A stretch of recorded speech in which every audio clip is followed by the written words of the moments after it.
What's up, everybody? ForneverWorld here today to do my review of One Piece episode 525, and thumbs up for the beginning of this episode. Luffy, Zoro, and Sanji are freaking beasts, okay? In the beginning of this episode, it takes place from where the last one left off, and man, basically the Kraken versus those three, and first, it starts off. Sanji goes crazy with his kicks. You know, we see a lot of development with them as well with this episode. We see more of their powers and what they've learned. Starts off. Sanji goes crazy with his He comes out of the bubble, and at first I was a little confused. Like, shouldn't he burst? You know, because of the pressure or whatever. But I guess they're not deep enough. But he gets out of the bubble and he starts doing the sprinting thing, and it kind of reminds me of CP9. Remember how they could like sprint or whatever on air, but this is on the water. But he was still doing it in a manner sort of similar to them. But anyway, he started sprinting towards the Kraken. Then he does some crazy kick to the Kraken, and the Kraken's like, oh, his eyes are bugging out of his head.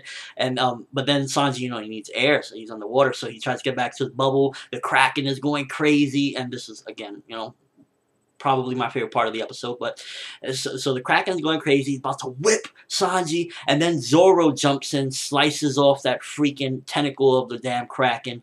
But Luffy's pissed because Luffy's like, no, don't chop off any more limbs. You know, I want this. This is my pet, which again is another beast thing. And then Luffy shows us a freaking new technique that he learned. I believe it was Elephant Gun. He mixes his Gear Third with hockey. I guess it was of the Armaments or something like that. And his big freaking, you know how when he goes Gear Third, his arm turns real big, whatever. It turns into like this big black arm or whatever. He punches the Kraken. I gotta say that was probably the, you know, it was the beginning of the episode, and this is the way you start off an epic episode, in my opinion. The animation was solid and everything. It wasn't the greatest animation though. It was like, you know, their average episode to episode animation, but they did it so perfectly. I loved every bit of it. You know, they showed detail of exactly how Luffy does his, you know, Elephant Gun, and I thought that was awesome. And just the whole beginning of this episode was just rock solid, amazing stuff. Then the episode slows down a bit. They get separated. A water current takes them, and it separates the three of them from the rest of the ship and the crew. And you know, that's where the episode takes a bit of a turn for me. It kind of started off very, very high, and the climax kind of happened very early on in the episode, which it was a little bit of a letdown, but I still enjoyed it because it starts off with action, and then for the rest of the episode was kind of comedy. So, you know, they mixture up the episode, which I enjoyed again. So basically the rest of the episode is the crew wondering how we're going to find Luffy, Zoro, and Sanji, because, you know, they got, you know, separated whatever inside of their bubbles and such, and, you know, they're running out of air and stuff. How are they going to survive? So they're in the ship, and then again, one of the things, Caribou.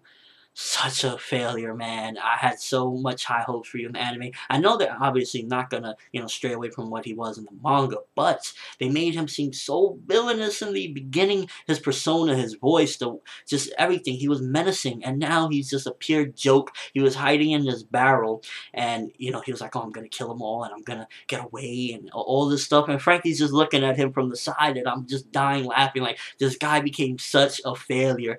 Had he not become a failure, he probably could have been a good villain, and he still could be a good villain along the lines. It's just, he got to stop this pathetic thing of begging and saying he'll be people's servants and such, because it's really pathetic. And we find out also in this episode that he's a Logia type, which was very interesting, because Logia types aren't, you know, for the weak at heart. They can actually fight. So we're going to probably, hopefully, somewhere along the line, down the line, we're going to see some more fights or crazy stuff with him in particular. But he gets locked in the barrel, so we won't see him for a bit. And then there's part of the episode, the end of the episode, which was again another shocker. We meet this big, monstrous looking, hairy thingamajig or whatever. He's a monster in the sea, and they're real scared. Everyone on the ship is, you know, petrified and such. They're like, oh my gosh. And because there was a big fish with a lantern on its head about to eat them, but then this big giant monster just punches the fish down.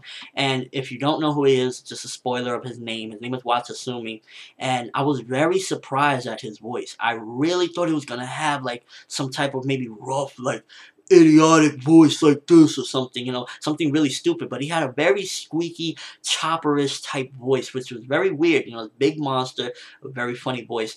Also, a little note about this episode that I really enjoyed was Chopper just crying and constantly. I never get annoyed with Chopper doing that stuff. To me, it's just always funny. It was like, I just seen Luffy after 2 years, and like I just love that part. I thought it was, I love it when Chopper's always crying and stuff because it's just hilarious. You know what he can really do, but at the end of the day, he's always Chopper, which is awesome. Again, great episode. A mixture of action in the beginning, comedy from the middle towards the end, and a little bit of frightening stuff for the characters. I wasn't frightened because it wasn't really frightening for me, but to see the characters scared and such and scared for their life, which they should be. They're 7,000 feet below, in the sea, so it's with justified cause that they be scared. And overall, great episode. 2 thumbs up, definitely awesome. No complaints, definitely strict with the manga, everything top notch.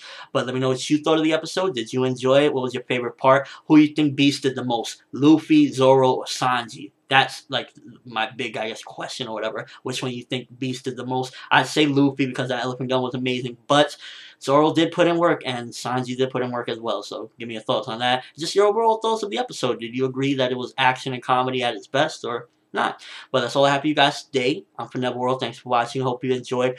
Thumbs up for Elephant Gun because it looked beast. And have an awesome day, people.